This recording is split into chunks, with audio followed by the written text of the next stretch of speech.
Alastair Campbell, determined Brexiter Jacob Rees-Mogg.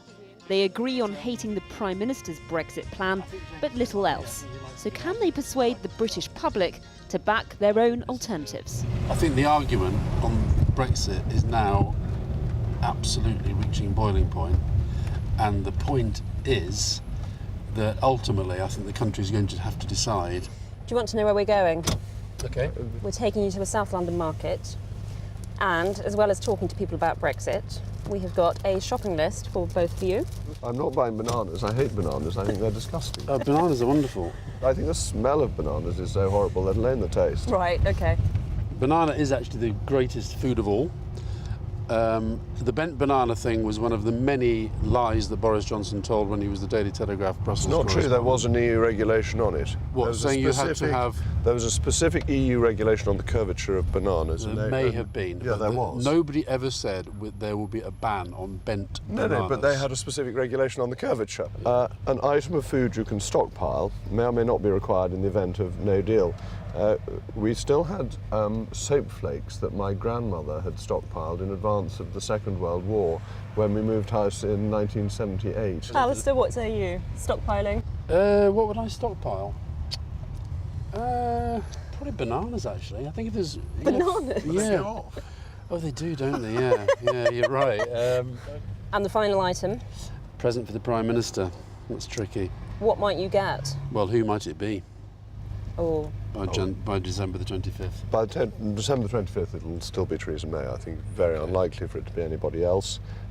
Christmas present for the Prime Minister. What does do you think she would like? She needs a plan. She needs a plan. What do you think she'd get for you? I doubt I will be top of her Christmas list. Hello, how are you? Hello, Here we morning. go. Good to see you. How are you? Oh, splendid fish. Very good.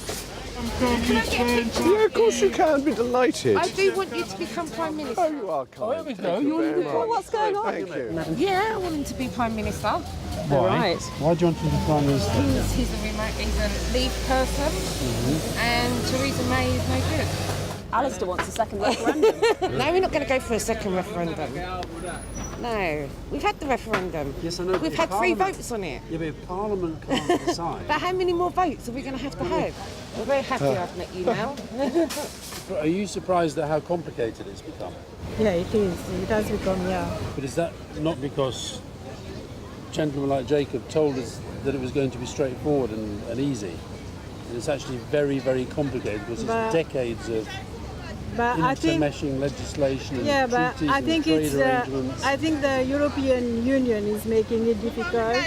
Why wouldn't they re-vote on it? Have another referendum? Yeah. And how would you vote in that referendum? I'd vote to stay. No, it's only going to drive prices up on everything, isn't it? Well, it shouldn't do. No, it should put prices It down. will do. No bananas for you then. I don't like bananas, no. Time for a restorative cuppa, so we headed to a Lewisham institution. Cheers, mate. Thank you. Thank you. The services stuff we're negotiating with our hands tied. Yeah. No?